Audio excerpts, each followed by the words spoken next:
আজ দক্ষিণবঙ্গে দুর্যোগের পূর্বাভাস রয়েছে। 9 জেলায় কালবৈশাখী সতর্কবার্তা আলিপুর আবহাওয়া দফতরে। সন্ধে কলকাতাতেও ঝড় বৃষ্টির পূর্বাভাস। রবিবার পর্যন্ত দক্ষিণবঙ্গে বৃষ্টি চলবে। দেখো, রবিবার পর্যন্ত ঝড় বৃষ্টি চলবে, তবে আজ একটু ঝড় বৃষ্টির প্রভাব বেশি থাকবে, কারণ 3 জেলায় আজ ভারী বৃষ্টির সতর্কতা দেওয়া হয়েছে আলিপুর আবহাওয়া দপ্তরের পক্ষ থেকে। পূর্ব মেদিনীপুর, উত্তর ও দক্ষিণ 24 পরগনা, এই 3 জেলায় ভারী বৃষ্টির সঙ্গে দমকা ঝোড়ো হাওয়া, প্রায় কালবৈশাখীর মতো পরিস্থিতি হতে পারে।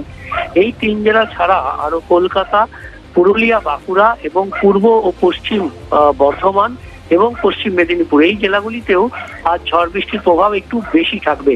গতকালও আমরা দেখেছি দক্ষিণবঙ্গের বেশিরভাগ জেলাতেই ঝড় বৃষ্টির হয়েছে এবং তাপমাত্রা বেশ কিছুটা নেমেছে, কিন্তু সকালের দিকে মনোরম আবহাওয়া থাকলেও বেলা যত বাড়ছে ততই গরম অস্বস্তি দুটোই বাড়ছে।